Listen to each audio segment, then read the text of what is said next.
looking. Yeah, I saw this on Friday. This is a great under over.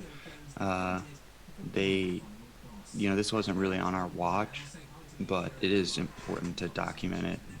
Put it in your playbook of under overs. So that way you can scan through your playbook and say, Hmm. this is a perfect one, that's a perfect one.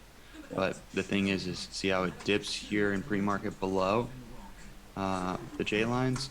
The fact that it dipped below there means it's not A plus anymore. So Yeah. you're planning to size down before the open. The second fact that it opens below the J lines, that's another signal that it's definitely not A plus anymore. But then it ends up trading perfect, and you're like wishing you did bigger size, but that's you got to follow the rules with that. Sure. I think if this was pre-market low, then that was really good signal. Like, so if you envision this happening, it opens up, it sells down, and then after maybe 10, 20, even 30 seconds, it starts to buy up, and you'll see the candle push down again, but it can't push as low. And then it goes up again, and then maybe it's going to push back down again, but it can't push as low. And you start to see this bottom wick being left there. And then when that candle is going from red to green, you go long. Or after you've been doing under overs for a while, you right here in this wick on Bookmap, you'll Hmm. see a micro like trend break, and I might take it even long down here. Got it. But that's more advanced. Just Yeah. focus on when the candle goes from red to green, Got it. and then your stop loss probably going to be right here at these J lines, Yeah. maybe 50% of the wick, but not the bottom of the wick. I saw a bunch of people do homework on Tesla, and they were all like putting the stop loss at the bottom of the wick or further at a previous candle. And sometimes when you do that, it ruins your RR. And in these under overs, I'd rather stop out fast than by having my stop too tight than like having my stop all the way down here and then two R's not to like up here. You know what I mean? Hmm. Or Yeah, it's me. way too far for me. I mean, on Tesla, you could be talking 3, $4. I mean, forget about it. Yeah, Yeah. especially on Tesla, I was going to agree with that. The other thing too is if you've got your stop loss in there mechanically versus mentally, and that Tesla can move so fast and blow through that you've Yeah. got so much slippage on that. You tighten it up. Yeah. For me, when I get in on Tesla, I already have a specific amount that I'm going to risk, and it's never the bottom of the bar because those bars are too big. Exactly. So You in want this it, you want case, it to get in and go when something has a range like that. Like they're saying, one Tesla bar, covers 3, 4, 5 bucks. It's almost impossible to get in and have a good risk reward, like Eric said, if you're taking the bottom of that bar because the range is so big. yeah. Agree. So in this case, I would probably be risking 5 cents. But Mm. if I got stopped out and there was slippage, I'll probably pay 10 cents. Two of these little squares, you know what I mean? Right. Just like that. And then, but if you get it truly with 5 cents, I mean, dude, Hmm. Yeah. that's a 10R move right up here from here to here. So, and that one trade could pay your whole week. Right. And that's why I love these trades because I literally get to the computer, sit down, I practice them enough that I can do it with my eyes closed. And when they work, you're done in like 5 minutes. But the problem is for me is I just want to stay and keep trading because like you have all that excitement. You're Yeah. like, holy shit, it worked. But you got to stop. Yeah. Yeah.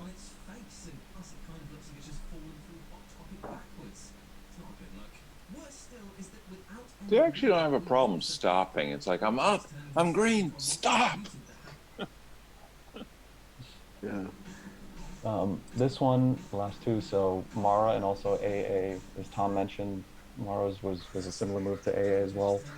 I didn't know what to do here because my last conversation with Jay, the red initial candle right under the red line, that's the 930. So what he says is if it dips under wait for it to reclaim, and then a dip and a rip. So this one and AA Tom, there were similar moves. I missed it because I was waiting for it to solidify and then a dip and rip, and it just took off without me.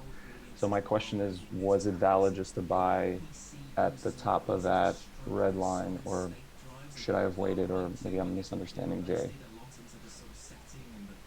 Yeah, this is another under over. It's just not happening in 1 minute. It's happening in 2 minutes. Okay. So essentially, when the candle, instead of it dipping down and buying up and going right into the green, in the first minute, this is just closing below, but dips down, fake breakdown, which I love seeing these early in the day. This is a trap. They let it go and break down to get a bunch of short sellers in there, and then they just trapped them. And then when all these short sellers are hitting their stop loss, which is a buy, it is sending the stock price up in a blink of an eye. So they're using the short sellers to make the stock move. So this is exact entry. This is an under where it dips down, and Jay will call it a cup.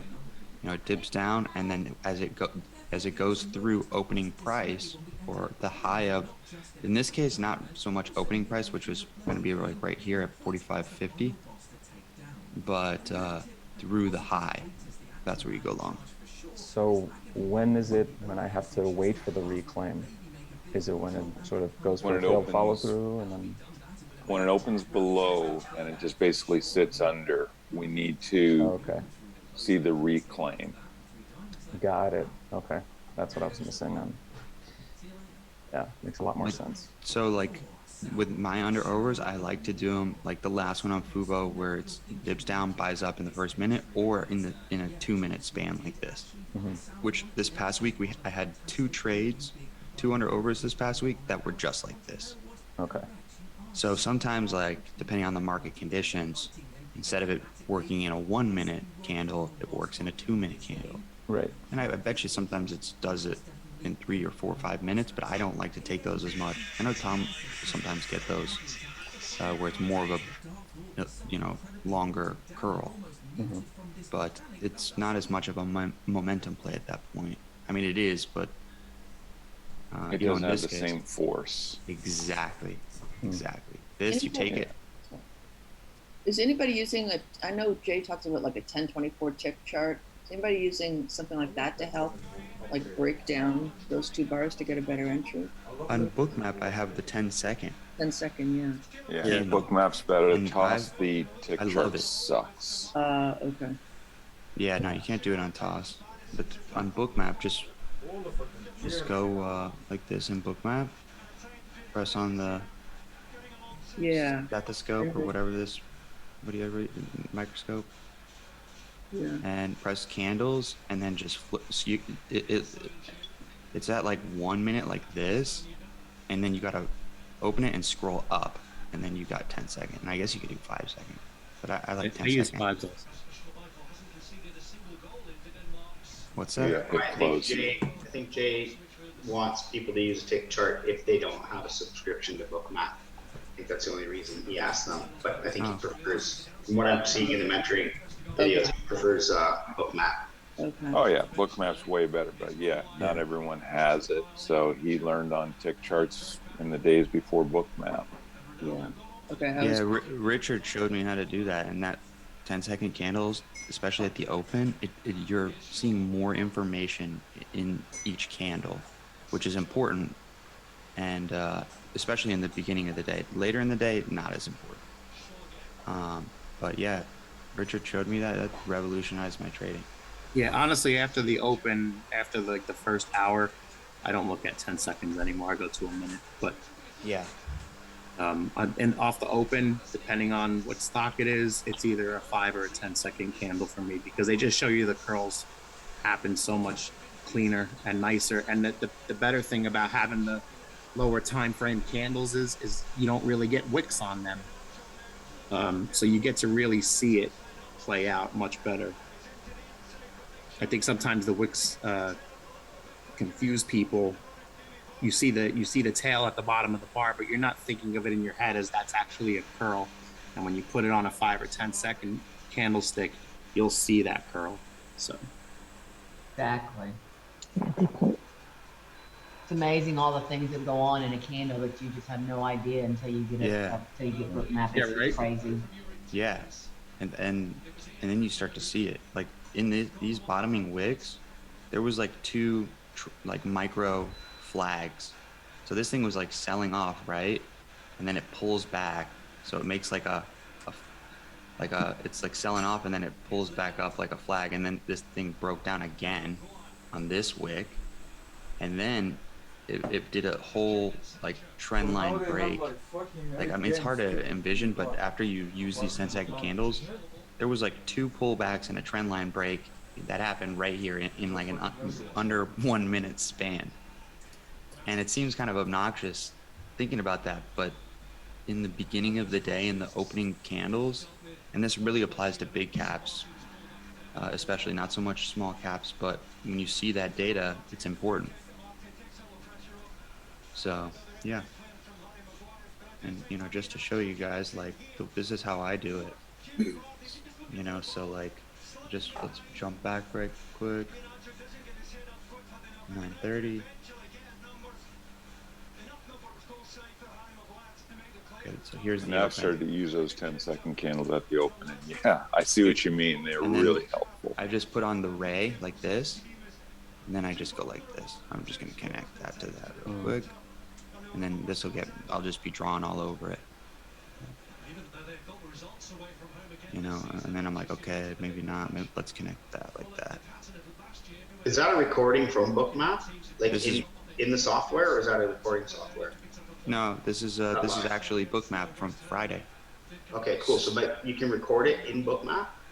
Oh yeah. yes. Sweet. Nice. So here you go. If this thing pops up, okay, that was, see how it like ran into this trend and then didn't like go. So I wouldn't have actually took that. If this thing breaks here and it starts to like break this downward trend, like just about right now, you could probably go long. Stop loss right here. So you're talking about a 10-cent stop loss.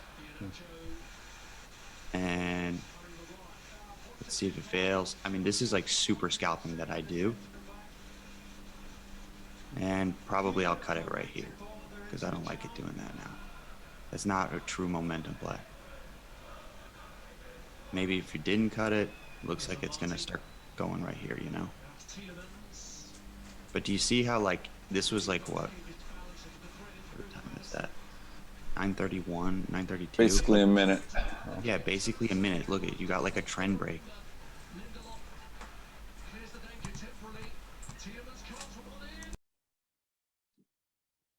So this is kind of how I watch the open.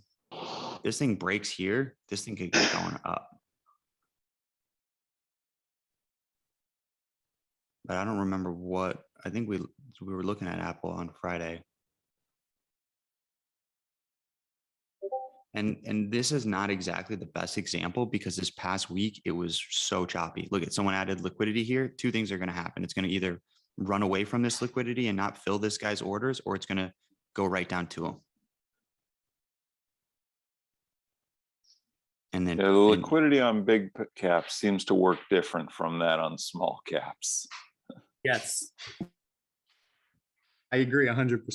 for Meaning- sure. Meaning they're a magnet or they go away. Yeah, they're more of a magnet as opposed to like a rejection point sometimes on big caps, because these market makers have to Big find breakdown right liquidity here. zones in order to fill orders. So that's where they're kind of like directing price to, is where the largest liquidity is to fill these big orders. Whereas small caps, it's kind of like that's like a rejection point, and then you're looking for your short.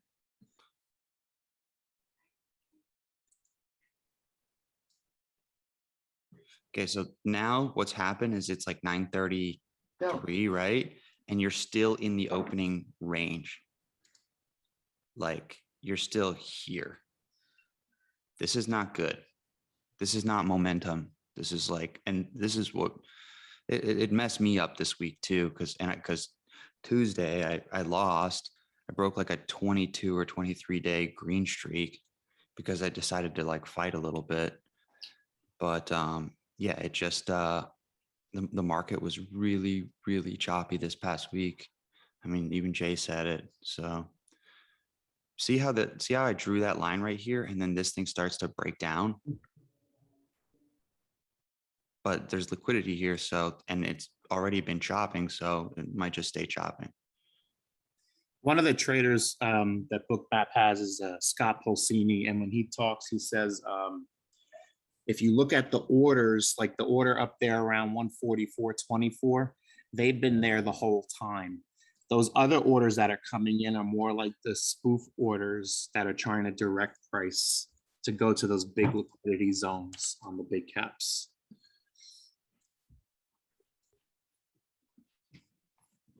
So that's how, this is how I do it, you guys. Guy, if you've ever Richard, listened to him. Richard, will you repeat that last part? The orders have been there. And then So what's if the going order on? has been there the whole time, like from, you know, either pre-market or 9:30, and it's a big liquidity zone. Normally, if they're there, they want to trade there. But then again, he's also talking about futures, so I don't want to conflate too much. But I think it kind of works hand in hand with the stocks as well. If the order's there, those are orders that they want to fill. And then the new ones you They're said something there about all it's day. They're spoofing, and gonna- then what? They're going to be there all day, and the orders that are coming in, like where Eric drew his trend line and then it broke, that orange order and then the yellow one below it, those are more like spoofing orders, and they'll use those. If I'm the guy who wants to sell my stuff at 144.25, I'm going to throw in those orders down at 143.60 to push you up, so I can fill my big order up at 144.25. Oh. So it's called spoofing, and it's just there to try to guide price to where they want it to go, because when they get these huge orders, you know, they can't fill it in like 1 minute or one trade. They got to be there for a while, and they have to, so they need these big liquidity pools in order to fill these big orders. And if there is nobody there, then they're going to push price to wherever that liquidity pool is so they can fill it. I like the way that was described. Thank you. Breadcrumbs and it's Yeah. like The cattle. order book is first in, first out. So let's say I like bought Bank of America stock, and I've got a big, you know, institution or you know, You're selling manage- 50,000 shares. something now big. say like, yeah, more than that. Like I manage money for, you know, the Prince of Saudi Arabia or something crazy. You know, you buy the stock, and then these guys already have their target in mind. So they place their order, their limit order at whatever price higher, and it sits there on the book, and it will just stay there for a long time until it eventually gets filled.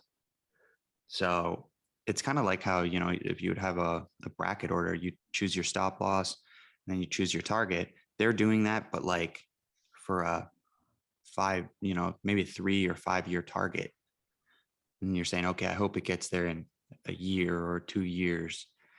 And so they place the order there because that way they're first in line, you know, because if the price approaches, let's say their target, and then they decide to put it there and they didn't put it, you know, earlier, there might be a bunch of other people in front of the line. So I don't know if that makes sense, but that's how they do it. So did Daniel go drinking with you last night? He's been very quiet today. Who? Daniel. Where's Scott? Weiss? Yeah. Oh. Oh, hey, I'm here, guys. I'm listening. Sorry. Daniel. Yeah. I'm Daniel. working on a spreadsheet at the same time. There you But, go. You're at Disneyland. Are you sure you're not at Uh, Disneyland? no. Dude, he's I'm at not at Disney, Disneyland. man. Yeah, that would be great. How are you guys? Good, thank you. Good to see Good, you. Dan. Yeah. If you guys have some questions about what's happening with order flow and Bookmap and market maker stuff, hit up Wisecap, hit up Daniel, because he's really good with that stuff. That's why He's I was been the asking. scoundrel. I thought he's been very quiet during this part of the conversation. So I was like, where the heck is he? Mm-hmm. Is there any way you guys can You share guys got it. that video link that you're talking about where Paulini talks about how these orders are placed? You can find his stuff in Bookmap's YouTube channel. Okay, cool. Yeah, look for Scott Pulsini. Pulsini, okay. Futures trader, very good. Yeah. Futures guy, strictly futures. For those that are brand spanking new with Bookmap, I had it for weeks, and I started having some aha moments when I went to Bookmap's YouTube channel and started watching. And I found a couple on him. There's one he does with a joint interview with a I guess it's trading psychology or coach. That was a really good one. But also there's a lady, and her name is Ragni something or other. She had a video in there, and I can share it. Oh, Raggy Horner. Okay. Yeah, she has Yeah. one that where she really dumbed it down for me. And she basically took everything off, all the settings, and explained it. Really did a good job explaining it. And I had a couple aha moments on it, and I really, really like that one. So look for hers also if you're brand new to Bookmap. Okay. Definitely I'm use done. your resources. There's lots of stuff on YouTube. There's lots of people on YouTube that use Bookmap. So, just search Bookmap and you'll get everybody who's posting videos with Bookmap. There's a lot of good stuff out there. Yeah, I'm pretty sure Raggy Horner had a webinar with Bookmap before she actually became an official mentor for it. Or I Really? don't know if she is, because I know she's from Forex. She's done a few videos for them. Yeah, I was actually in Ragi's room for about 3 months. Were you? How was Yeah, that? it's Simpler Trading. Now she definitely is more, I mean, she does some intraday stuff, but she only trades a couple hours in the morning. But she does a lot of swing, and she does big caps, ETFs. She calls it like relative outperformers. So she takes a big picture view, looks at who's outperforming, for the day, and kind of places her, bets on those. So she takes kind of like a sector look before getting down into the stocks. Really sharp lady. I liked her. Yeah, I really yeah, liked she's her really way good. she talks and teaches. Next. Okay, here's the next one. This is from Fast Eddie. How's it going, everybody? Good. How are you? I'm tired. I didn't sleep well last night, but I'm here. Me too. I've been awake since 3-ish. Oh, wow. So yeah, on this one here, so a gap and crap setup, and I'm just trying to get better entries, like the J-line rejection, the second one there. Kind of anticipated, I think, a little bit. Maybe set my stop too tight. Just kind of looking for better there's some feedback on that. I don't know, it's my third day using DOS as well. My IB TWS platform is just garbage and froze up on me and glitched out, so I committed to this. So still getting used to it, but yeah. Well, Which one was the second one? this is the second one, right? Yeah, where the trend lines are there. Oh, I see. I got you. Is Alex here? Maybe I think you got in early. yeah, Daniel, can you walk us Yeah. through this? I think you got in early. That first candle, the J-line rejections have been so choppy lately that you got to draw kind of, I think, a bigger trend line. You're doing a trend line off like 2 or 3 candles there. Yeah. It's on a 1 minute. It's not going to be very powerful. It's not going to give you an entry signal for a break. I would go Right. for like the trend line that you didn't draw, which is like, Eric, I don't know if you could draw it right from the hip. I think you got the first point correct, but you want to get it to that red candle. Yeah, that that second lower red candle there. Yeah. And I think that was your, maybe that's a little too, yeah, right there. You got it, brother. I would use something closer to that. I wouldn't just rely on the first rejection, because I think if you look at a lot of the charts historically and you look at the stats, we're not getting these like just touches to J lines and then immediate rejections. You're getting a lot of chop. Yeah. So just keep that in mind so you can, be a little bit more, I guess, loose with your trend lines. Like wait for the pattern to really form. Don't just jump the gun. Patience with it. Yeah, a little more patience. This looks like you were like so excited to get in. Yeah, third. Yeah. But you got the last one. So that, I mean, the last one is great, you know, Yeah. that's fine. Yeah. And then I mean, that- like, yeah, so I know like, well, anticipating on those first couple entries. I mean, I think I set my stop pretty tight as well. I mean, maybe if I put it above the J lines, I would have stayed in, but I mean, the chances of it reversing on me too is, you know, a risk itself. Yeah, I think given the entries that you had, the initial entries, your stops were okay. I think you would have let it run a little too much if you put your stops for those first entries like further above J lines. But all in all, like when you have the good entry and you know it's going down, I think you can be a little looser with your stop. It's like when you're trading front side J line rejection, kind of like you did in the beginning, the tight stops are good. Okay. What, and your exit, let's see, to the right there, how much did you take off with each of those? I think it was a quarter and a quarter, Quarter and a quarter, okay. or maybe, no, I think it was a third and a third, and I left a third in there. You left the third over there, Yeah. okay. Yeah, I think you're really excited. It looks like you're really excited for that flush. And you're like, okay, I gotta take it off. And then it kept going and you took more off. If it's Yeah, already, well, I've been having issues with setting up the hotkeys a little bit too. I think I got them down now, like especially at the start there. yeah, So my break even button that I had, it was missing a letter. So it was okay, basically selling my position, but I Yeah. got that figured out and then, yeah. okay, cool. If And you need then- help with the hotkeys, you know, Daniel's got them and I got them. So and a few of these other guys. So Okay. Yeah, maybe if you guys want to post like a few of your favorite ones, maybe I can work off them. And Also, the J-line setting seems to be off. Maybe you have simple moving average instead of exponential. Yeah, it's looking a little wonky. Yeah. yeah, the well, I did set it to 72 and 89, but I was even looking at Jay's chart on his Zoom screen share, and mine seemed higher. Yeah, maybe So you I have don't- simple moving average because you see how they cross. Did you do simple or did you do exponential moving average? It kind of makes a There's difference. EMA, Yeah, so I don't know. Yeah, what's happening there with that? Just- I mean, some of the other ones looked all right, but this one was a little off. here, I'm gonna pull up my LMFA chart for that day. This was yesterday, right? Yeah. Also, if you see left, you see that third entry, that's the only good one. If you look left, you have two bottoms on support on 485. And then you have one resistance on 485.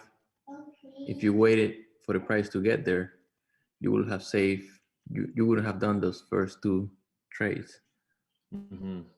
which Yeah, I was having you're- problems with my you're saying hotkey on that. use, can you repeat that, Yeah. Joel? Yeah, you see, you lower bottom there, and then you touch it again, and then it comes back all the way up right at the J lines. So Yeah, that by using 485 like that, that makes it so much more clear for me too.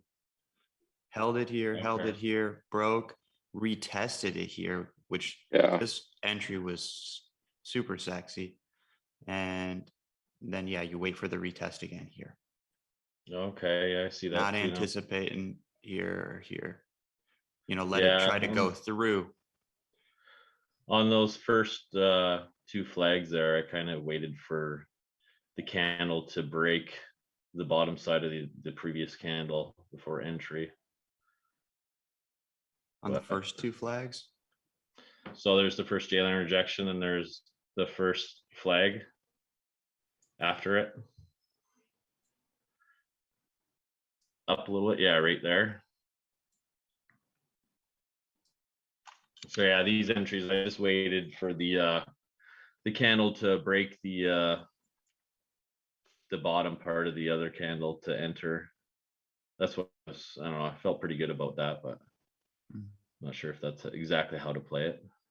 Oh, that works, man. Yeah. I think you gotta add in the other EMAs too, because I'm looking at my chart and it's it's a little bit different than what you got going on. And I would definitely, you know, I see some of your entries are like at 5-minute J lines.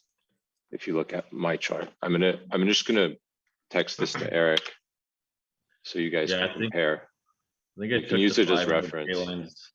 I took them off because I didn't know the button that keeps it in the scale, but I figured that out afterwards. There were a couple of YouTube videos. So I think I added them afterwards, but it still didn't change these two they're the 1-minute J lines. So maybe do a little side by side.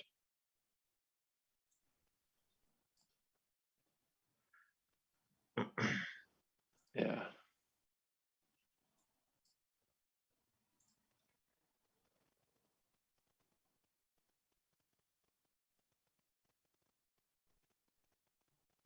Yeah, these are way off. Yeah.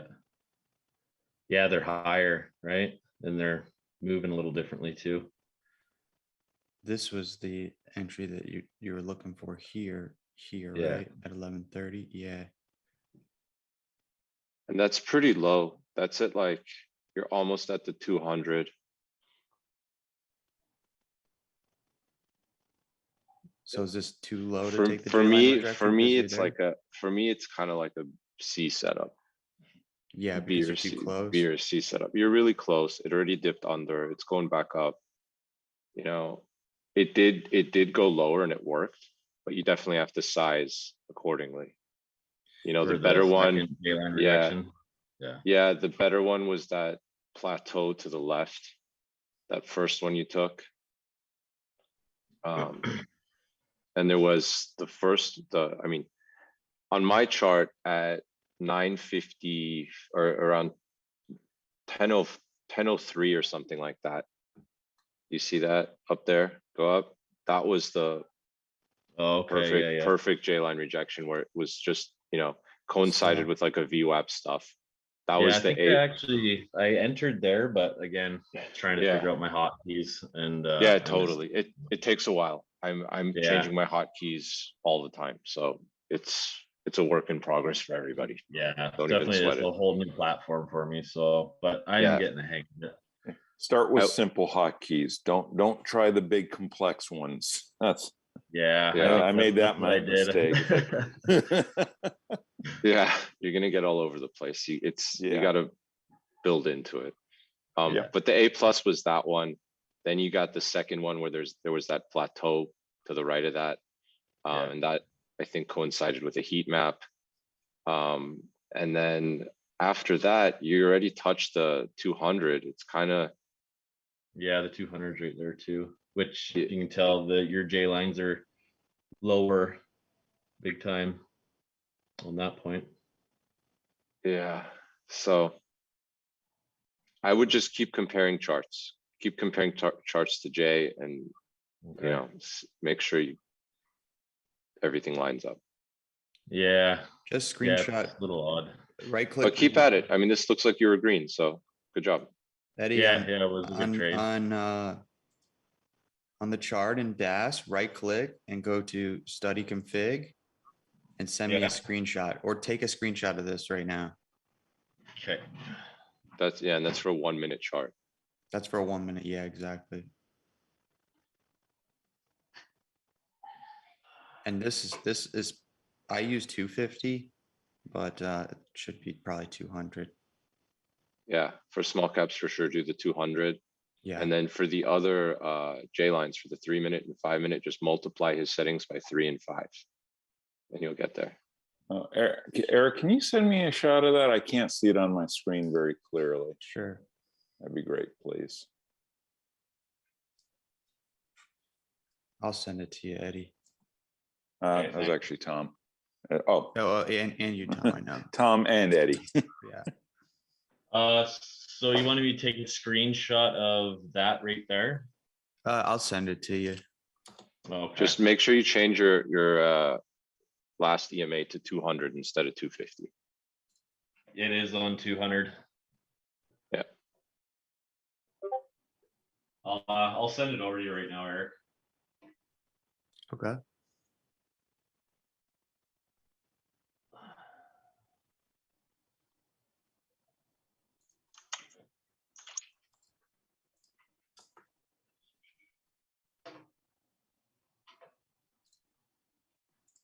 Alrighty, let's keep cruising in the meantime. Eric, how big is that monitor? My monitor is, I don't know, I think 32-inch, I want to say. It's 4K curved. Oh, nice. I got two of them. I just put them side by side. I kind of wanted a third monitor, but I'm worried that I'll be watching too many things then. Not mine. My emails, they do say exponential or moving average simple. Oh, but see, you don't have, you have them. Let me show you. Okay, the difference with yours is you've got it on, and then let me show you mine. Those are simple moving average. That's But why. you put it Yeah, as they're on simple. simple. You need to put it Yeah. as moving average pair. So scroll down here. Oh, you can and just change that one. If you go in the setting, just change it to exponential. Oh, there, but that's not. They also need to be the moving average pair in DAS. Well, I have it the way he has it, and I just you do? changed And the it works? simple to Okay. exponential. Yeah, the same thing. But the pair, if you want to do the pair, that works too. You see the Yeah, it's the difference? same. The pair just Oh, it does two is? at once. The pair is okay. just doing two at once. Yeah. Okay, good. Oh, So, do yeah. I just highlight the whatever one I want and then just click config and then it should. Yeah, double click on it change it? or press config or config exec. I can't, let's see. I which think one. it's config. Yeah. Okay. And then, yeah, you Awesome. press config and switch it to exponential. Okay, perfect. Yeah, I didn't even notice that. Yeah, thanks a lot for the help, you guys. Sure. All good, man. We were there wishing there was somebody helping us. So Yeah. true. Okay, next chart, guys. Let's get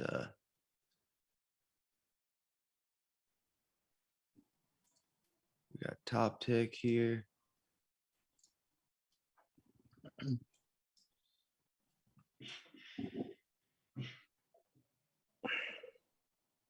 Okay, top tick. Hi. I just want to ask what you guys think of that over under. I think my entry is like a bit late.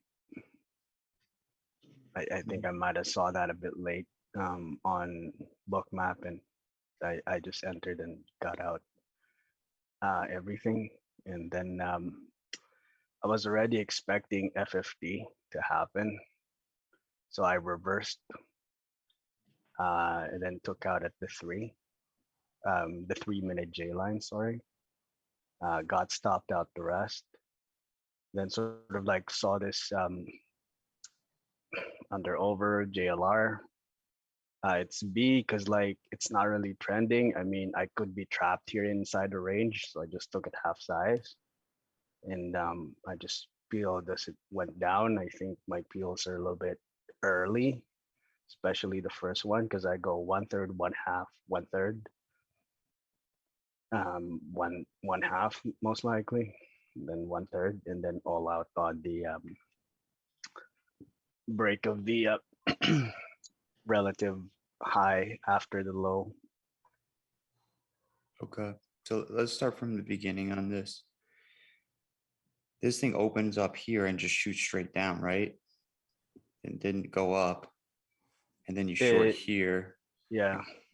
So when it, just me personally, when it goes just straight down and then yeah, it kind of popped up and then kept going down too here, but you know, this is a fast scalp, you know, I get it, but the fact that it didn't like pop up and go over and then back under, it's not really an over under, I would say.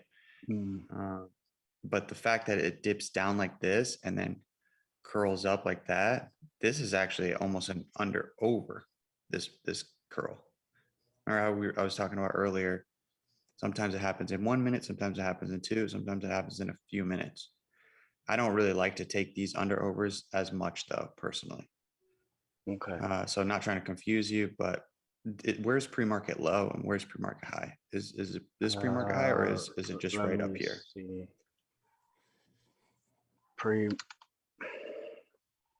Do you Hold have on. pre-market low and high on your chart auto plotted? No, I do it manually. So You should, pre-market low is 329, 321.29, 321.30. so about right here. Yeah, it's too Okay, close. so this thing it tried to go through pre-market low, it Mm, popped through again, you cut it, and then once it starts to reject, that's where you took it long for a reverse fail fall through. yes. Okay, and then where's pre-market high?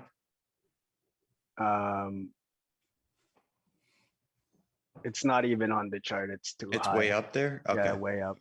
okay. So yeah, I mean, you guys can kind of chime in here, but to me, this is not a super amazing over under. Not, I mean, you have the right idea that it's B grade because it opened up above the J lines, but it actually never went like up and then down. You know what I mean? Mm, So, I mean, this thing just opened and shot straight down. I Yeah. mean, obviously like popped up here in pre-market and then went down. So like you could say it's an over under here, but I don't really calculate it off of what's happening in pre-market only because the volume is so different. yeah. So I don't just know. be careful Like, with these is all. yeah. I mean, I guess I entered because I saw the point of control being broken. Hmm. I think, or it was pulling back to the POC, and then yeah. But the point of control will be broken and moved really easily in the first opening minutes. In first because of the- opening, yeah, I see. Yeah. I noticed that too. So utilizing just VPOC right there at the open, it's not as probable. Okay. So can you please explain a bit about the point of control? I did not understand about point of control. Top tick, you want to tell them? It's the most volume out of the entire day so far, traded in a certain price. Okay. Okay. Yeah, and that's why I did the FFT as well, because again it crossed back up the PLC, so I went FFT on it, and then yeah. So in this case, the first minute open at the gate, 9:30 is highest volume, right? Yeah. Not always, but yeah, somewhere close. Okay. So do you have a specific price in that? No, I mean there is a big candle. So the point of control is the entire size of the candle, or any specific price within that candle? It's specific price within the candle. It's wherever the most volume traded in a certain price. So I don't know if anybody has like a profile chart, but it's probably not going to show because like, you know. Here, Remen. See this black line here? Yeah.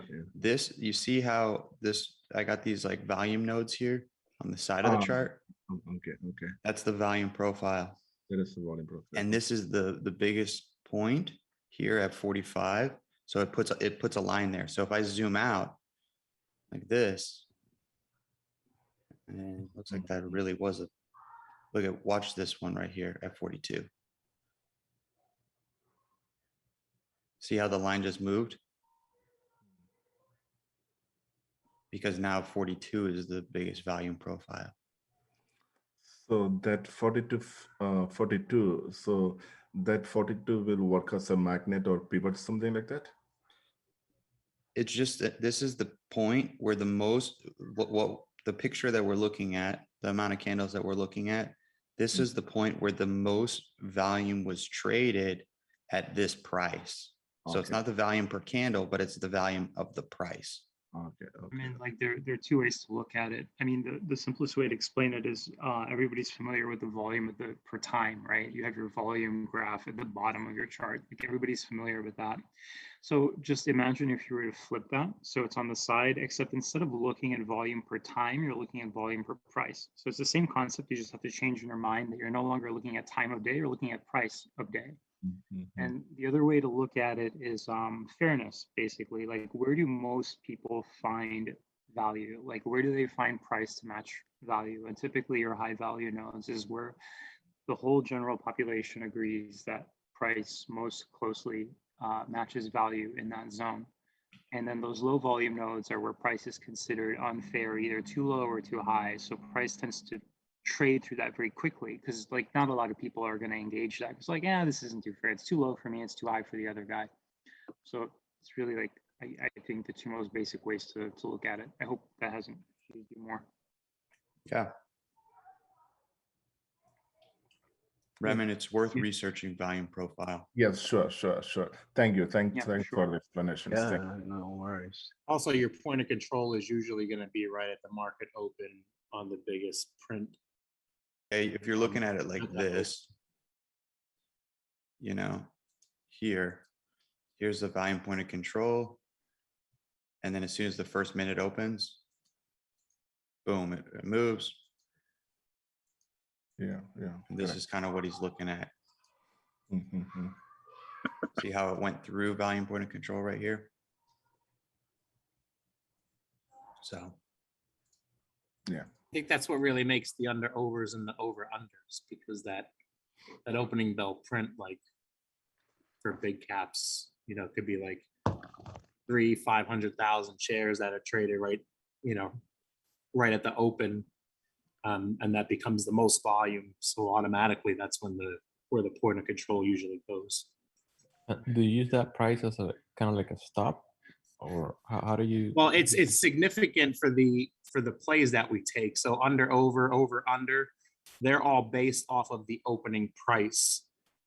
But sometimes the opening price, the biggest print comes maybe a couple of seconds after the clock hits 9:30. And I use whatever price level that big volume is at as my under over point, because that's where all the volume is at, and that's why it's so significant. So, you know, when we're above it, we're looking for longs, and when we're below it, we're looking for shorts. Yeah, because essentially it's value, right? So you're just looking for price to move away from value and then create the low volume node, which you know, Pete explained earlier, and then to return back to value. And I mean, if it's ranging, if it's trending, it's just going to keep moving away from value. Just like this, like, you know, right here, the price right here is below the volume point of control. So that means if you were long bias on the SPY, which, you know, let's say you really believe the market's going to go up in the next month, year, whatever, which everybody believes, I would say, or a lot of people, unless you're super short bias. But so if it's trading here at the open below volume point of control, this means that it's trading at a discount. It's on a good deal potentially. So it's trading below. If you're a huge institution, you believe it's a good deal, so you start buying it. And then now once it starts trading above, which this thing was Chop City for a little bit, but you know, starts trading above, it's not the same deal. You know what I mean? And that's just like a very zoomed in example. Okay. Yeah. Okay. So yeah, worth researching. Write down questions when you're researching it and bring it back here, and we can all talk about it. Yeah, sure. Okay, one more thing with this fail follow through. There was reverse fail follow through here off of pre-market low top tick. Is you have like a micro trend here. Like if you were watching the 10-second candles on Bookmap and you drew a trend line from here to here to here, like essentially to here, there was like a micro trend break here. Okay. So, you know, everybody's always trying to study entries, trying to improve on entries. And I take entries sometimes like here. Because I would take it long here. Obviously, when you look at the candle like this, you're like, I don't see anything there where I'm pointing on the chart. Oh, no, I get what you mean. But you know what I mean, right? Yeah. There was a micro trend break here. So I will take that long, just like how we were drawing in Bookmap, you know, those lines and stuff like here, like right here, you're in between a minute or so, there was some sort of like micro trend break here. So I'll take it long here, and then my stop loss will be at the bottom of the current candle. So if it just doesn't work, my stop is super tight. And then you're like, all right. Pre-calculated stop when you use your hotkeys. Yeah, exactly. So like I'll take the micro trend break, I have my stop at the bottom of the candle, because if it doesn't work and it goes down, my thesis just didn't work. So just get out and then let it give me more information, which it will. So micro trend break here would have been an amazing entry for the reverse fail follow through. Okay. So that would have been a better entry. Most people take things at the new 1 minute high. At the J lines, in this case, you're borderline chasing into it. You know what I mean? Okay. Sometimes when it does a huge candle like this, instead of buying it right at the J lines, what I like to see is the candle close, because this could just be a J line rejection and go right back down, right? And then just stop you out. You were luckily able to get a scalp out of here. But what I like to see sometimes, if I don't get the trade here or the 1 minute new high here, I probably wouldn't take a trade here because you're in this opening range. I'd like to see it close and then let the next candle set up. Like, so this next candle, maybe it would have dipped down off the J lines, bought up, and then making a new 1 minute high and through the high of the day, essentially, which is here. That would have been a good entry too, but it just didn't work here, as you can see. So just a couple thoughts with that. This is a good trade, actually. I mean, obviously it worked out well, but yeah, you're still inside the range, but it worked, you know? And the thing about partialing, take 50% off at 2R. If this was your true stop loss at the J lines, then 2R was like here. Yeah. Or maybe even closer to here. So 2R, 30 or 50% off. And then next partial, when it makes a new 1 minute high, it doesn't make a new 1 minute high. Not here, not here, not here. Here, it makes a new 1 minute high. Okay. Right? So this is what Jay is always telling me, and he's telling everybody, because it's like, let the stock do the work for you. Don't over manage it. Yeah, you want to like take profit in case it comes right back. I get it, and not leave like profit on the table. But the reality is if you were to follow this partialing plan instead of partialing here, you know, all these others, you would have made way more money, I'm sure. Yeah. So just a thought. Makes a new 1 minute high, partial here. It never breaches and starts trading over the J lines. So here it is here going down again. First new 1 minute high, now here. And then once it starts like doing this, maybe just take it off. Or like Leaf said, or Tom said, you maybe you got 10% of the position left. I just let it, I don't even care at that point. I let it go because because eventually it's going to make this bigger pullback to the J lines later in the day. Maybe it's doing it right around here. And then you try to use that little cushion, that little extra bit of money to, you know, take a J line rejection. Yeah, I did actually set up as a JLR after. Exactly. It's nice to have a heat map. When you get a big sell off like this, and then you're playing off the the flag breaks, you know, the bear flags, even though this one only did like one right here and it actually wasn't even that good. I mean, you could debate that this was one of them, but it was just kind of sloppy. But that's because once again, the market was really choppy this week. So it wasn't as clean, at least on a lot of these big caps. But when you get a big sell off, just know you don't need to chase into trades. You don't need to force trades, because it will come back to do a J line rejection at some point.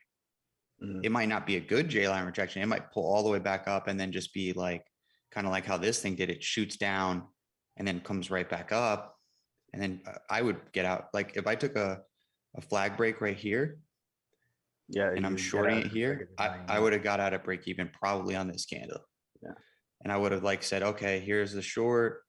Maybe I got one little partial, maybe I didn't. And then this thing bumps me at break even. Well, fuck you. I'm done. You know, it didn't work, you know? I have a question for you. So if you have taken that setup there on the 9 on the flag break, when would you move your stop to break even?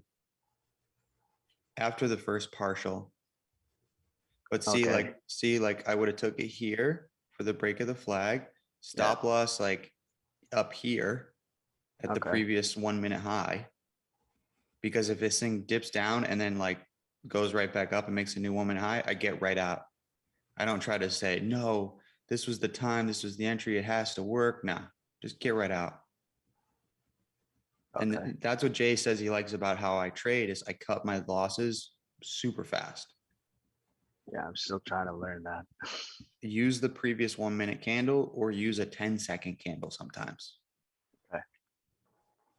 And you might get in and out a couple of times, but dude, the time it works and you get a real momentum move, a real push in your direction, it's like instant 2, 3, 4R. Okay. Yeah, oh, that's good. So trend line right there, short it with the trend line break, stop at the previous 1 minute candle right here, not up here, but here. Okay. And then 2R, you're getting it down here. So you partial at 2R and this thing comes right back up and gets you, and it just didn't work. Whoop-de-doo.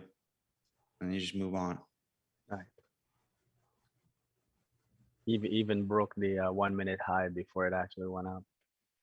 Yeah, it was giving you multiple signals here, right? Yeah. Or here, you're saying. Here, yeah, right there. Yeah, you could have took a partial there too. So I would have took a partial at 2R, and then Okay. when this thing broke the 1 minute high, I would have took another partial. Okay. See what you mean. Thank you. Thanks. Okay. And Yeah, look no. with this case and like this entry here, look for, try to use Bookmap. In this case here, if there was a heat map, this thing closes below and then it throws an indecision bar.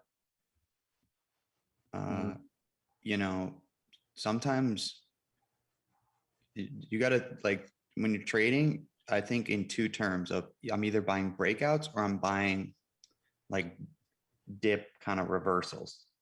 Mhm. And the reversals feel really risky compared to a breakout, right? But so in this case, it closes below the J lines, it pops back up, again here, and then now it's like struggling. Maybe I would short it up here with my risk here at the previous 1 minute, just to get a little bit better price. Because like, see how your stop loss is from here to here? Mhm. Well, if you short this thing as it's kind of going up, and then you're just, it's like purely anticipation. But, let's say you risk $50 from here to here. Well, if I take a short rate up here as it's going up and, you're anticipating it, but I only risk $25 here. It's like almost the same kind of risk. Like this is like almost like a, how do you put it? It's just like if you risk $25 here or $50 here, it's kind of like almost the same. But if I risk $50 from here to here, and you risk $50 from here to here, it's, big difference. Yeah. So yeah, anyways, sometimes buying those like reversals, sometimes when I see breakouts are not working, I flip my trading style to buying the dips, kind of like on small caps, how they short it as it's going up, Mhm. and in anticipation of a high volume stuff, or maybe it like pops up and then it starts to sell down and they short it. That's like a dip or a reversal kind of buying. That's not a breakout by any means, obviously. So Right. with big caps, sometimes the breakouts just don't work. And then you got to trade the other way. Right. Cool. Yeah. Oh, thank you.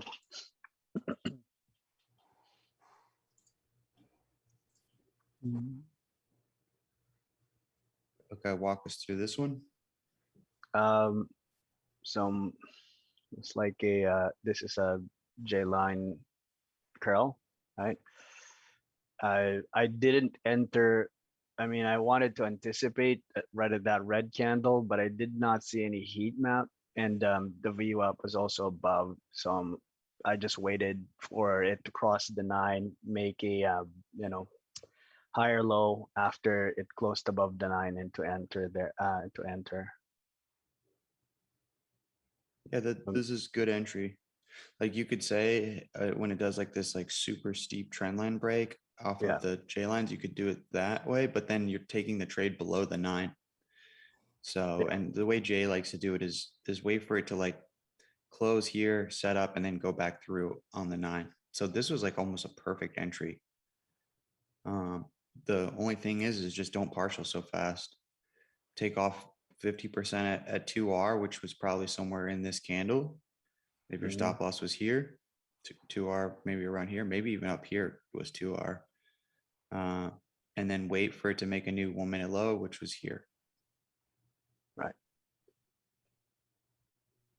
Okay. And even though like you got better sells here, but Yeah.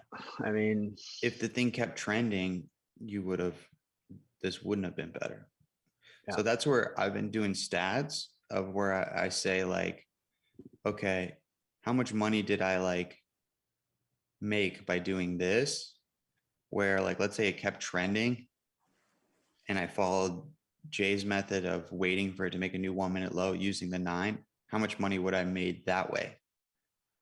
And I can tell you like probably way more. not this week. I got to still do all my stats for this week, but last week I would have made an extra like 2 or 3 grand on the week by following Jay's method instead of me trying to be like, no, I'm over managing it. It's popping up. I'm going to take a partial here to capture this $200 because I want it. No, that $200 trade could have been 400 or more. Yeah. So just do stats on that because I know you do a lot of stats.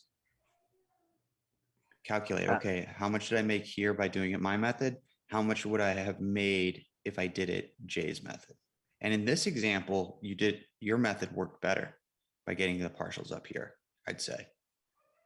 But yeah, I don't know if I if saw you look something at on this Bookmap, example, yeah, this example, you made, let's say, $20, $50. I don't know what it is. I'm not calculating it all. 20, $50, whatever, right? yeah. But That entire stretch was 2R. 2R, exactly. So like if you would have took 2R here and then played it this way, go back and calculate how much you would have made and do that on a few of your trades and you'll be pleasantly surprised. Yeah, And I'll do that. I do it like you do, but now I'm calculating it. And now that I'm seeing the statistics, I'm like, holy cow, I need to change from not doing it like this. Okay, so half break even, trail rest, break of 1 minute candle, out partial, right, and then trail rest. Yeah, exactly. Okay. Whenever you partial, break even. Right.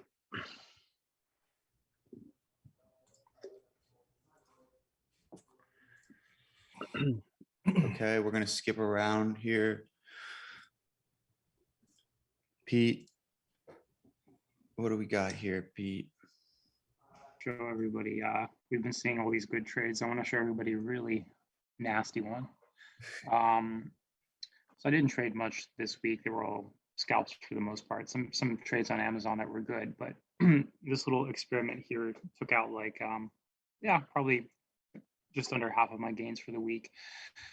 So this is futures, right? This is ES, and I'm an order flow trader for ES, but I'm trying to combine it with Jay's method. So it's a bit of a Frankenstein at the moment. Eventually, I like to say it's like a nice tomato hybrid or something. But the first one was a scalp. Essentially, I wanted to hold one contract for 365, or rather, I forgot we're in the 400s, 465, because that was my target for the day. So it was kind of a do or die scalp. The lessons here to be learned. This scalp was actually a pretty good idea, like combining order flow, and this is sort of what you do, Eric, like being a little bit ahead of the curve. And even though I don't have Bookmap and 10-second candles on ES, you can see it in the tape, you can see it in Sierra charts, you can see when it's really green, which it was.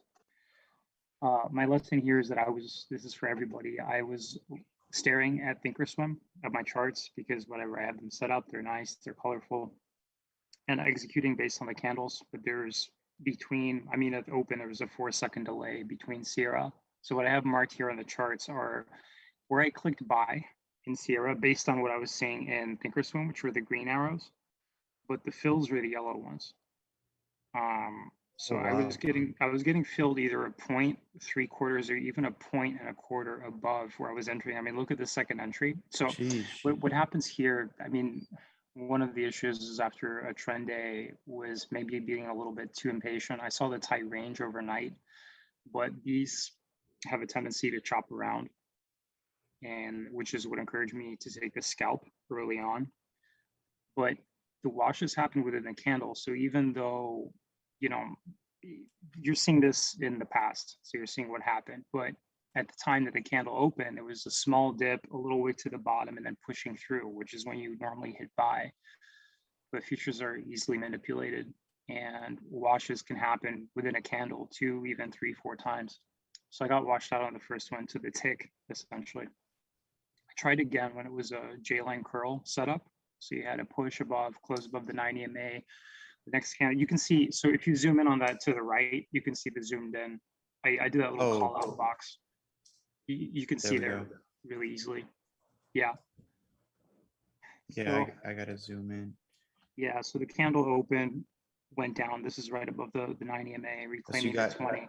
the first one you got bumped out here. Oh, I got washed out. Even it was to Yeah. the tick too, at 2.25, which is my stop loss now. Okay. I mean, it happens. It was a scalp. Had I not had to fill like a half a point above, I would have been in the trade for the rest of the day or until my intended target. But whatever, bad luck, bad execution.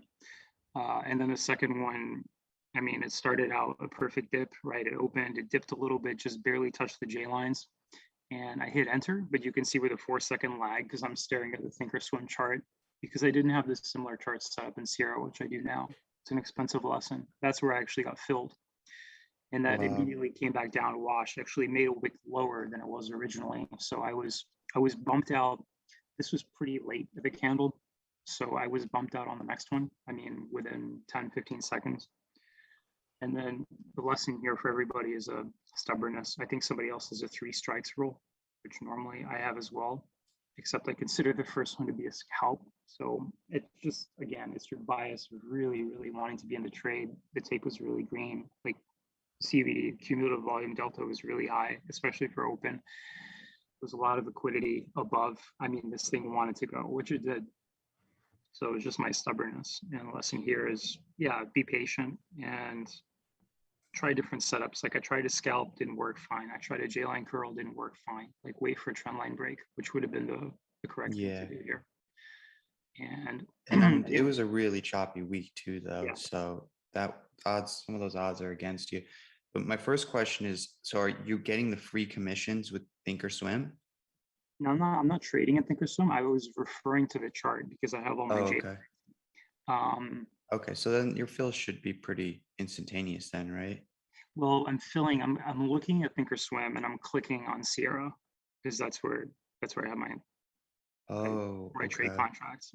So I have AMP futures through Sierra charts. So I Okay. have two separate charts. So even though I'm clicking in Sierra charts because I didn't have J lines set up there, I didn't have EMAs just nicely laid out as I do in Thinkorswim. It's just my laziness of looking at Thinkorswim, but Mhm. it's a 4 up to 5 second lag, and on average during the day it's about 2.5. Okay. And that's not So yeah. if you're using Thinkorswim for your charts and, you know, some of this Don't fail. latency and things are happening. Okay. One thing that just comes to mind, and I think you should definitely consider to avoid some of this kind of stuff. Mhm. So, and you were going long on these setups, right? Yeah. Yeah. Okay. So first off, obviously the market was choppy this week. So, you know, it's all good. You know what I mean? You know, these just aren't going to work that great, no matter what we're talking about, no matter what setup we're talking about. If it's choppy, it just doesn't really work. Odds are against you. But I recommend going and watching Alexandra's video again. Okay. Because what she's doing is she's using TOS, so delayed charts, but she's using the 9 moving average to kind of signal her entries and when it's setting up. So like if we were to like draw a trend line here, and obviously this, and you drew this trend line here. So now you got like almost like this wedge, right? Well, right around here, if you would have just bought some of these like at the 9, you would have really been riding this thing all day. So let's see here. And what time was this? Let me go, sorry, 9:45. So at around 9:45, you start to get like this whole trend establishment. The first 15 minutes is just chop city. So do one scalp, maybe two, but you got to stop after that. Yeah. And then after that, if it's not working and you're saying, okay, we're still in this like borderline range. If we drew a rectangle from this first candle or two, you're still in it. Okay. So, one thought is just like, you know, the way Alexandra would trade this is like, you get the trend to start establishing here, and you want to give it time to let the trend establish, because then now you're like, all right, I'm going to go with it. And I'm sure Michelin could talk more about this, because she waits for the trend to get going and then goes with it. Yeah, I do. I like the 9 over the 13. Yeah, exactly. So like even in this case, 9 is over the 20 or whatever this line is. It doesn't even matter what it is, but you got the 9 here, dips down, buys back up, right? You don't need to take it as it's buying back through the 9. I want to see it close. And then in this next candle, I want to see it dip into the 9, hold it, and then I buy it right at the 9 as it's going to like hold it. So this candle opens up. So you don't need to buy it here and let it shoot up in anticipation. You let this candle close, and then this next candle opens. And what does it do? It sells down. It's now holding the 9, starts to buy up, and you buy it as close to that 9 as you can, and just picture perfect trade. Same thing right here, let's say, even though this is still in this range. So it's not really a fully established trend, but let's say that this was an established trend. It dips into the 9, and then it starts to like break up. Here's the first like 1 minute high. And then, you know, if you drew a trend line here into the 9, Yeah, that's exactly the spot to enter, like based on all the clues. dude, do the trend line and do the 9. Yeah, and, I mean, that was it. That and would have been actually my let first it slide. break out from the 9, and then say, okay, I'm going to let it break, and I'm going to wait, because the next candle, it's going to dip into the 9, because it's going to like try to shake people out that bought the breakout, you know? So that's like true patience. And if it doesn't happen, you just wait for the next one. And because if it doesn't happen and it's such a strong trend, don't chase into it. That's a good thing if it's a strong trend, because it will just do it in a little bit. So don't feel like, oh, I missed it because it didn't even come back and touch the 9. Let it break out, and then that next candle dip into the 9 and buy and go. And then now you have this entry where you're not getting a huge drawdown. You're not like sweating for a whole minute when this thing, or 2 minutes when this thing's just going sideways, or still like making the flag pattern. So think about that, because like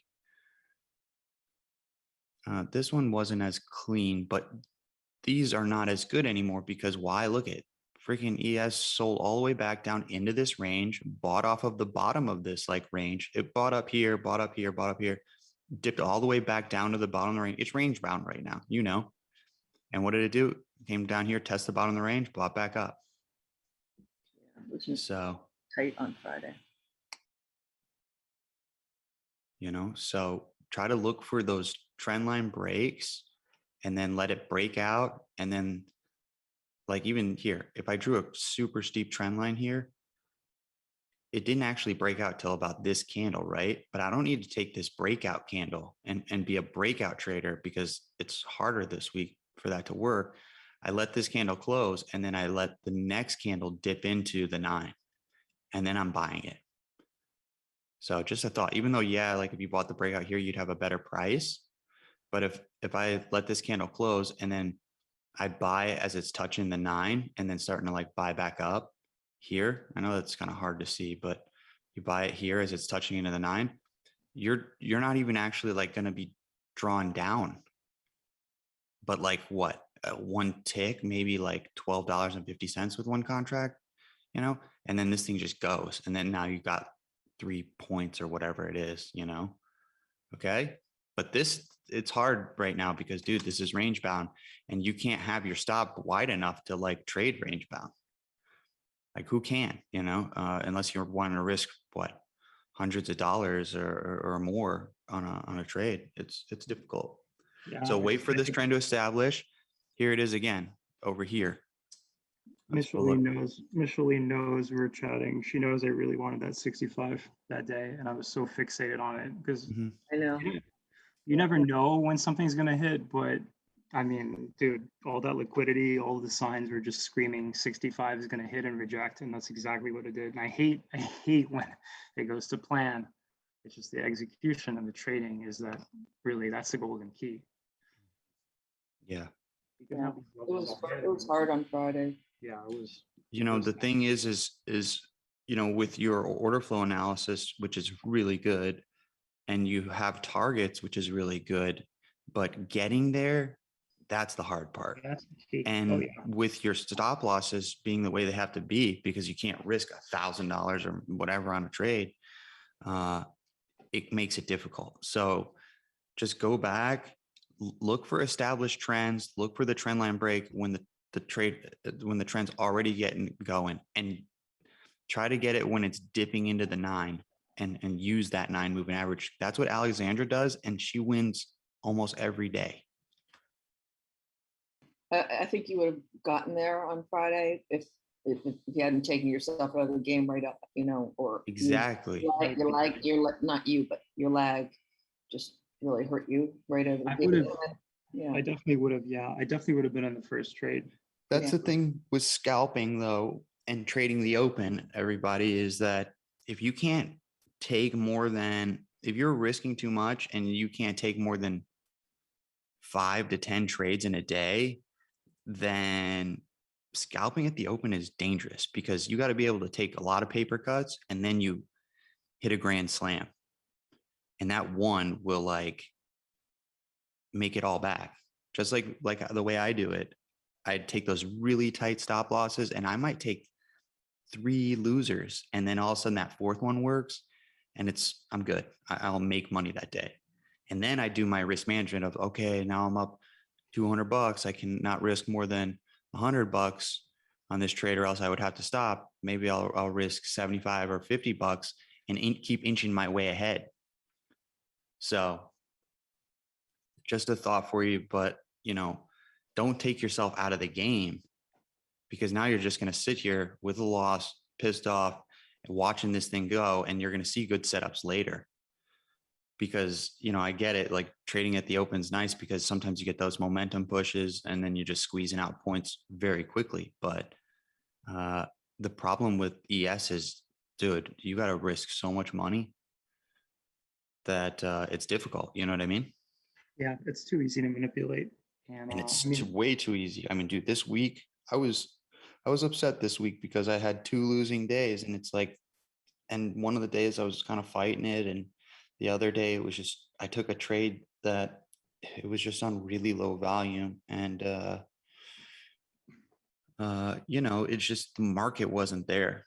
And I was even talking to Jay about it, and he's like, "Don't worry, man. Like, it was for me too. It was for everybody."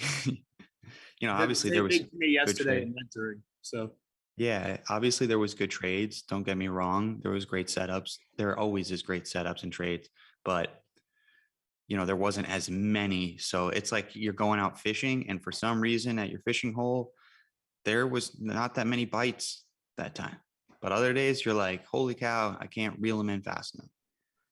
Yeah, I don't know if anybody else is thinking about using Sierra or uses it right now, but I spent about 3 hours after these attempts because I was at max loss. I mean, let's be honest, looking at what Sierra is capable of, and you can replicate charts on Thinkorswim actually quite well on Sierra. And not only that, but if you're savvy and you want to invest the time, you could replicate something that looks very close to Bookmap on Sierra. Like it'll give you the heat map, the colors, they'll adjust it. It basically will do all the functionality of Bookmap for basically a fraction of the cost. I mean, just the software is like $10 a month. Cool. Yeah, I was considering it in the past because I wanted to read those footprint charts, Yeah. 'Cause Yeah. for a while, that's actually how I found Bookmap. So I've been using Bookmap for a year and a half. Like before I even joined Jay's room, that was one of the reasons why I joined the room, because I was like, holy shit, this is the only guy I've ever seen using Bookmap. And it was so new back then, like, fuck, not that many people were using it. And the way I found Bookmap was because I was trying to do the footprint charts, because I believe that knowing, order flow analysis, like on a high degree, it's just going to help you trade price action that much better. Right. So, yeah, I mean, I agree. Just, but think about keeping it simple, dude. You know too much about trading to like get chewed up in the first 15 minutes when it's choppy anyways. Draw a rectangle on your chart.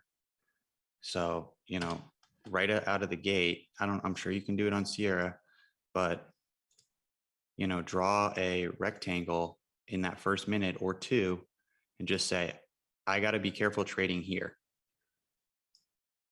I probably shouldn't even be trading here. That's what you need to say, unless you're buying down here and selling up here, or shorting up here, and buying it down there.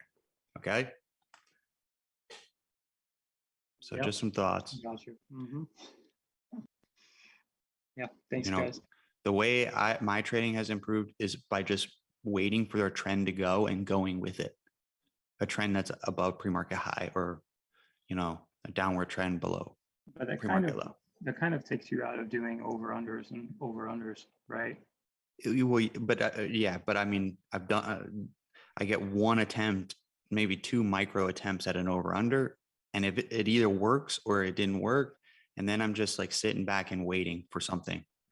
And it's a little harder on ES because you are only able to watch one thing, where I can scan through 3, 4, 5 different stocks to look for an established trend.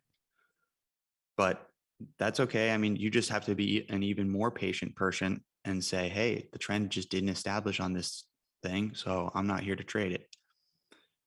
It's like, we're here to make money and we're here to win. So don't go fighting yourself by saying, oh, I need to trade here. Oh, maybe this was a curl, maybe that. Nah, dude, just wait for the trend to get going and use the 9. It's like the simplest setup ever, but people don't do it. So just some thoughts to think about, because, if you just do that, I think you could probably make money, and then you can test other things out, on smaller size. Yeah, that's fair. Cool. Okay, last one, guys, and I'm gonna go eat some food and go. Richard. Yep. So these are my 2 losing trades. Okay, what are we Yesterday. looking at here? Because it's hard to read these things. Yeah. Did you open up the second ones I sent you? Okay, let me see. Sorry. Because they're bigger pictures. Oh wait, I can see this pretty good though. That was okay. Let me open up NVIDIA. Okay, whoops. No, Oh, yeah, no, it is the second one. Okay, all right, you're on. Hang on. Let me see. Okay, yeah, it is the You second wouldn't one. be able to look at those. Yeah, go to the. Yeah. Okay, so this is where we're looking, right? Yeah. So, all right. So I was looking for the under over on this, and I was trading the option on it, and I got in where I got in on the option chart on that blue circle because I was looking pretty much for a break of that, and the 9 EMA was nowhere to be found at that point in time. So I knew I couldn't just normally I base my trades on the options off the 9 EMA on the option, as opposed to exactly what's going on in the stock chart. So that was one that just didn't work for the amount of shares that and the money that I wanted to risk. When it started coming back against me, I ended up stopping out, and I would have got stopped out on that candle, the next candle afterwards anyway, because the low of the candle after I got in was basically where I was going to have my stop at anyway. So so that one kind of just took me out and then ran without me. I don't think there was a whole lot more I could do. I don't like this market pretty much since Yeah. August. I don't trust it. We don't get the big rips right off the beginning, right off in the morning. And I like to trade the first or second candle off the open, if I can, because I think that's usually where you get like the most push from, but it's just not panning out lately. So I feel like the whole market wants to roll over and go short, but they're just not letting it. So it's just getting really choppy now. So I cut that for a small loss because I'd rather take a small red day than have a big red day. So that was basically it for that one. It was obviously only 2 contracts. I could have definitely risked more than I did. Because I didn't trust it, I wasn't gonna just throw my money away. So I kept it small, and I figured if it went great, I'll try to recycle and keep going with it. But it ended up just taking me out. So that was just bad luck on that one. My entry could have been much better, but like I said, I look for that move right off the open. So if you bring up the book map, Eric. Yep.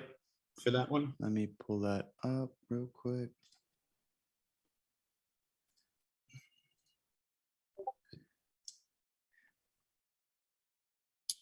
Right here, yeah. Yeah, so Oh, there's your open, that big green dot, the green vertical line was where I entered looking for this thing to continue to rip up.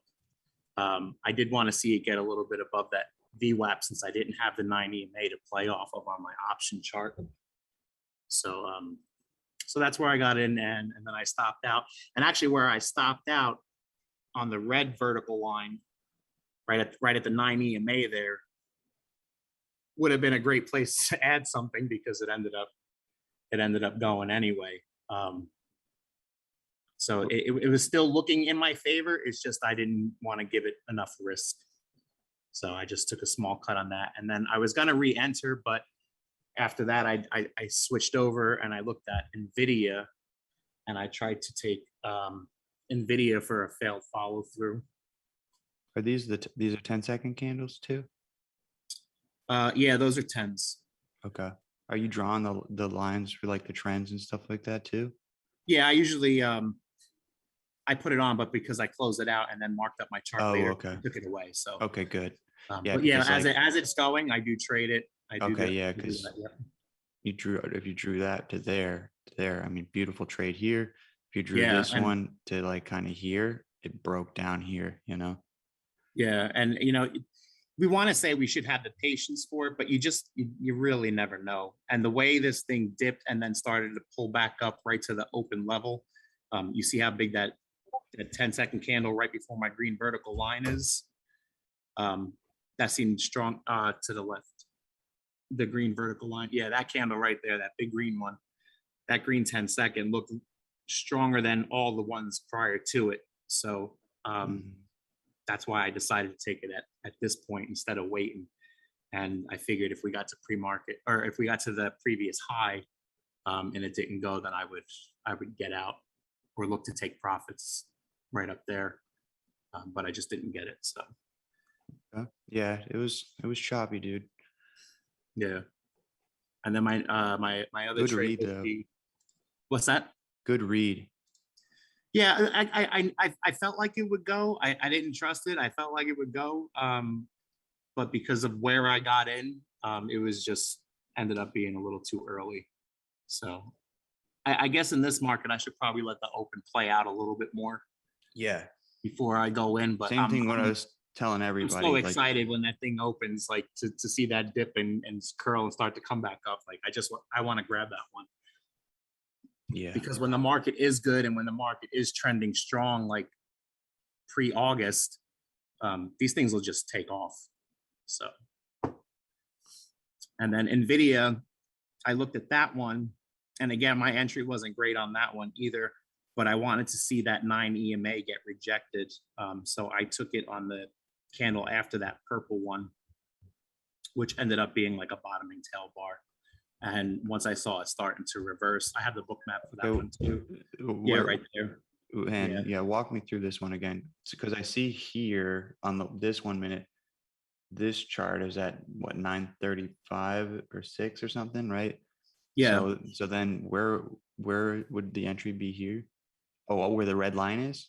Yeah, And the the red green line is my short, and then the green line is my cover. Oh, okay. Okay, Yeah. perfect. Yeah. So if you bring up the book map for this one, you'll see why Okay. I took it. 9:35. Also, I tried to you wait put the for line there too. Yeah.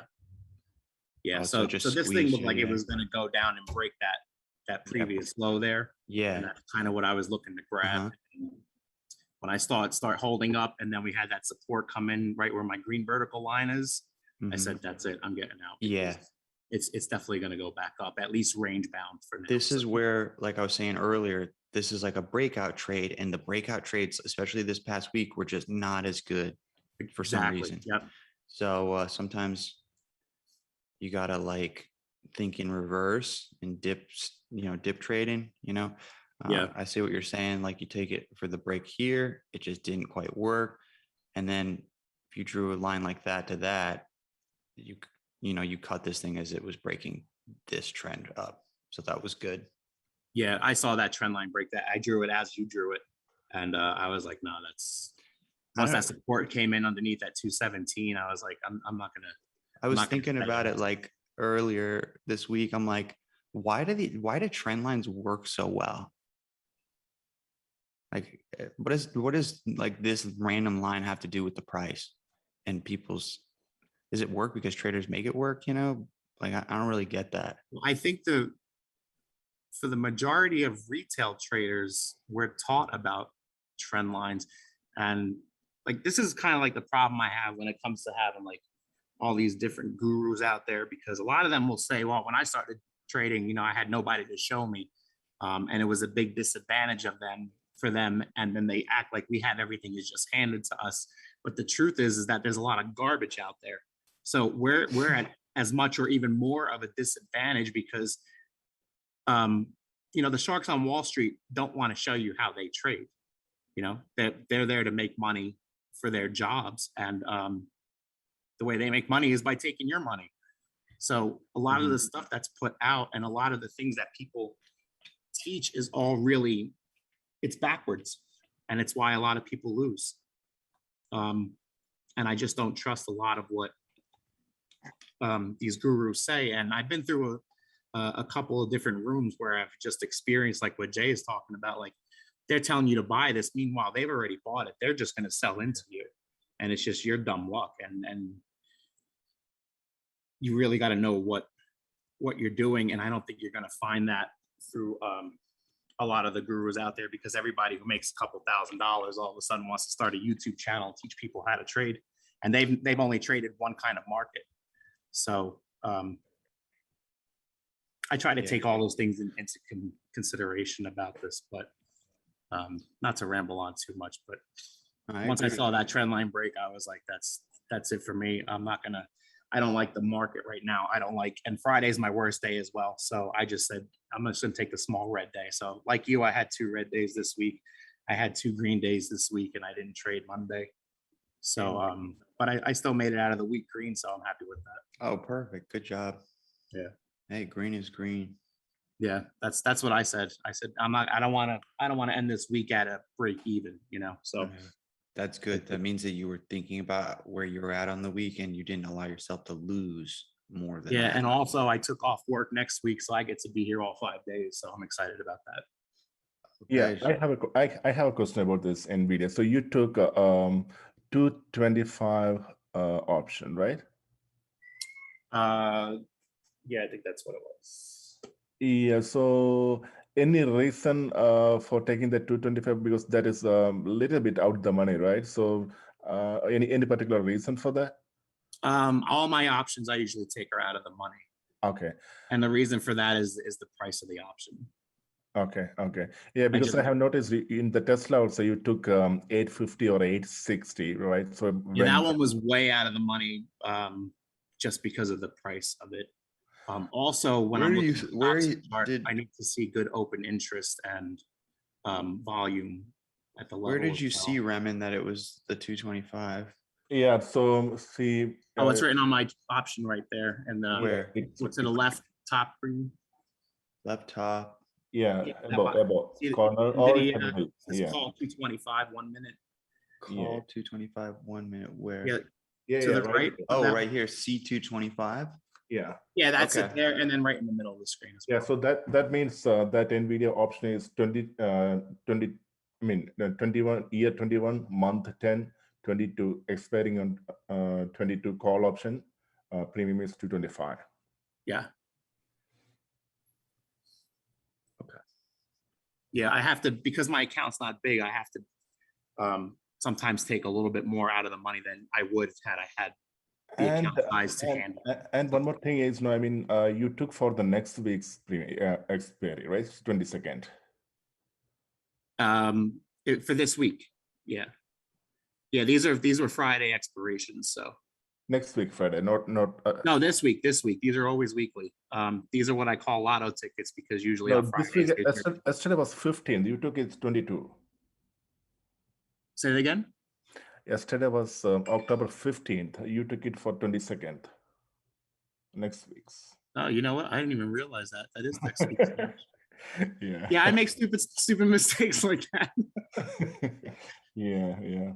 Yeah, no, I should have taken the this week. You know what? When I had TradeStation open and I'm looking at my options chain and I switch charts, sometimes it doesn't open the very first week, the current week, and it'll open up like the next week, maybe because it's it's Friday.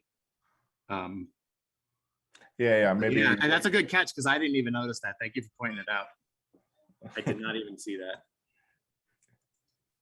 I thought I was on this Friday's option. Yeah. Would have gave me much Probably better. explains why it's so expensive. Yeah. And I you know what? I was looking at them and I'm like, Yeah. these seem pretty high for a Friday because Fridays are usually like a couple of bucks or even under a buck, depending on the stock. And yeah, that's crazy. So yesterday I had a Tesla option, 830 option. I bought it for $2.30 and I sold it at 3.5. But at the end of the day, that was about $30. Yeah. Yeah, same like Amazon also. Amazon, it was just, I mean, $1 option ended up $55 yesterday. That explains it. Yeah. That's also why my my Tesla was so much more money than I'm used to as well. Because it looks like I did the same thing on that one. So I was in the wrong week. Yeah, you were in the wrong week. I was in next week's. Do you have like fixed dollar stops on when you trade options or no? How do you determine your position size? My position size, I usually determine it based on how expensive the option is and what I feel comfortable in trading. Like I have specific amount of shares that I can take based on the price level of the option. So if it's like a 50-cent option, I could probably take up to like 30 contracts. But I haven't traded anything full size since August. To be honest, everything I've been trading has been very, very small because I haven't been getting the moves that I want to see. So Jay up my size, I think 3 weeks ago, and I've yet to trade one thing at full size. I see. So I'm really just trying to get, just get the experience in and keep it small because he asked me, like, what do you think it'll take to get you up to like $1,000 a day? And I said, well, I just need to put the size on that I'm allowed to put on, but I haven't. Just because the market just hasn't been given what it did pre-August, under overs were working awesome and over unders right off of the opens. And now it's like, we're getting chop right off the open and then you're getting just a trend afterwards. Yeah, but I still play the open the same kind of all the time because at some point I think that'll change and it might go back to, as we get into like November and especially December, I think it may have a little bit more follow through off of the actual 9:30 open as opposed to wait till like 9:35, 9:40. But then again, what do I know? I could be totally wrong. So I'm sorry, what were we gonna say, Eric? No, I was just listening. Okay, but I think that's pretty good for today, you guys. Yep. Oh, thank you. We don't want to Thanks go again, Eric. till 6 p.m. Yeah, we can. I can leave it running, and you guys, if you guys want, I can leave it running, and you guys can stay and hang out. It's up to you. No, we're good. We're good. Yeah. I think All right, 2 hours guys. is a good amount of study time. After that, your brain just starts going la la Yeah. la la la la. I mean, it is definitely good to go longer, but sometimes I think that we talk about so much information that, like, afterwards I go and think about it. Maybe I'll write some notes because it's a lot of information to digest. It is. Yeah, It's all but it's good. great that we have Well, it. most twice of a it's week good. because you get to hear it over and over. Yeah, exactly. So, I know for a lot of you guys that have been doing these meetings with me since the beginning, I mean, you're hearing me repeat myself, I know, but Had I not come to this today, I would have never even seen that I was trading the wrong weekly options. So There you go. there you go. it pays to come. It pays to come here. Yeah, and show those bad trades and show those losing trades, because somebody might see something that you're just not looking at, and it doesn't mean you don't know it. It just means that it's just not in the forefront of your mind. So yeah, it's a- everybody that didn't send Anthony, Utah, don't send trades this week for this next week, and we'll go over it. And yeah, so have a good rest of the weekend. Get your stats over, and we will have at it next week. I mean Wednesday. Oh, I What do guess you mean? Wednesday's technically next week. Wait, is why Wednesday? Yeah. Wednesday we meet again. Oh yeah. I'm like, wait, does the market close on Monday and Tuesday? Thanks, Okay, Eric. good. Thanks, everybody. You All guys right, everybody, Thanks, go enjoy everybody. your family. Have a good one. Alrighty, have a good one, guys. Yeah. Have a good weekend.